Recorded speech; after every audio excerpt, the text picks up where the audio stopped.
What are the major types of financial institutions? In today's financial services marketplace, a financial institution exists to provide a wide variety of deposit, lending, and investment products to individuals, businesses, or both. While some financial institutions focus on providing services and accounts for the general public, others are more likely to serve only certain consumers with more specialized offerings.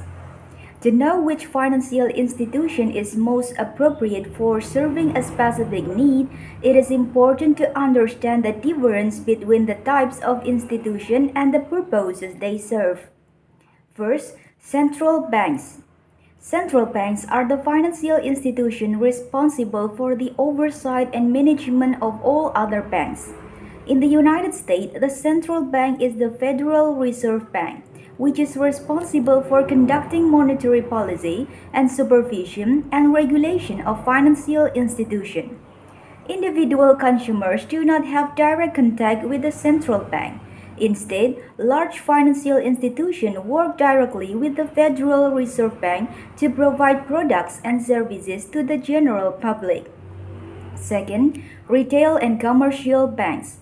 Traditionally, retail banks offered products to individual consumers while commercial banks work directly with businesses. Currently, the majority of large banks offer deposit accounts, lending, and limited financial advice to both demographics. Products offered at retail and commercial banks include checking and savings accounts, certificates of deposit, CD, personal and mortgage loan, credit cards, and business banking accounts. Third, internet banks. A newer entrant to the financial institution market is internet banks, which work similarly to retail banks. Internet banks offer the same products and services as conventional banks, but they do so through online platforms instead of brick and mortar locations. Under internet banks, there are two categories: digital banks and neobanks.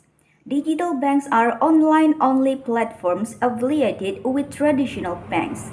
However, neobanks are pure digital native banks with no affiliation to any bank but themselves. Fourth, credit unions. A credit union is a type of financial institution providing traditional banking services and is created, owned, and operated by its members. In the recent past, credit unions used to serve a specific demographic per their field of membership, such as teachers or members of the military. Nowadays, however, they have loosed the restriction on membership and are open to the general public. Credit unions are not publicly traded and only need to make money to continue daily operations.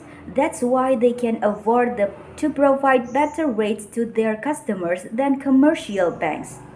While members can access better rates, credit unions may provide fewer services than traditional banks, and they have fewer brick and mortar locations than most banks, which can be a drawback for clients who like in-person service. Fifth, savings and loan association. Financial institutions that are mutually owned by their customers and provide no more than 20% of total lending to businesses fall under the category of savings and loan association. They provide individual consumers with checking and accounts, personal loans, and home mortgage. Unlike commercial banks, most of these institutions are community-based and privately owned, although some may also be publicly traded. The members pay dues that are pooled together, which allows better rates on banking products. 6. Investment banks. Investment banks are financial institutions that provide services and act as an intermediary in complex transactions. For instance, when a startup is preparing for an initial public offering, IPO, or in mergers. They can also act as a broker or financial advisor for large institutional clients such as pension funds. Investment banks do not take deposit.